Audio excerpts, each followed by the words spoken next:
in partnership with CommSec.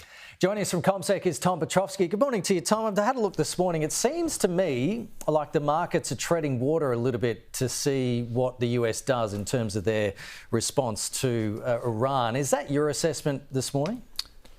Kenny, I think you're largely correct there. There's no doubt that the markets are treading water at the moment.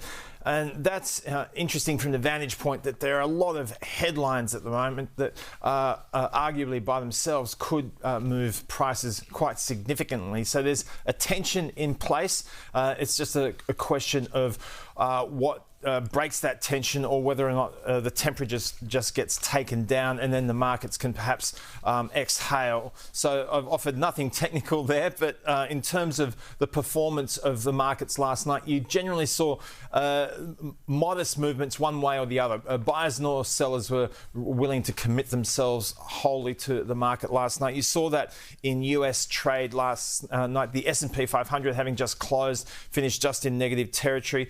The Nasdaq was just higher marginally by 0.1%. The Dow down by 0.1%, and arguably we've seen one of the most important days of the week come to pass with the US Federal Reserve making its decision on interest rates. So this was interesting, Kenny, because the US Fed remains quite cautious. The outlook for interest rate cuts largely remains intact. The markets are expecting 2 more rate cuts from the US Central Bank between now and the end of the year, but there was a disappointment in terms of the way the markets assessed the Fed's conversation thereafter and the press conference that was held by Jerome Powell. They seemed to be looking for something more. The lack of certainty was perhaps what worked against things, and that's part of the reason why you saw the S&P 500 give up about 1/3% and finish in negative territory as a result. There wasn't much movement in the bond market either. A 10-year government bond largely flat at 439.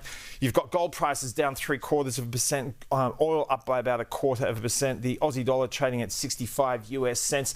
That'll be in focus today because we've got the May unemployment report to be released. The expectation is that we'll see 21,000 jobs added to the economy and the unemployment rate remain at 4.1%.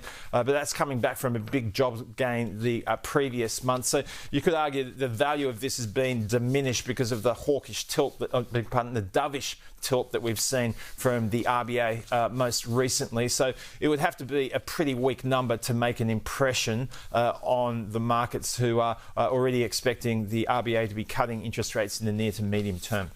Okay, Tom, thank you. We'll talk to you soon.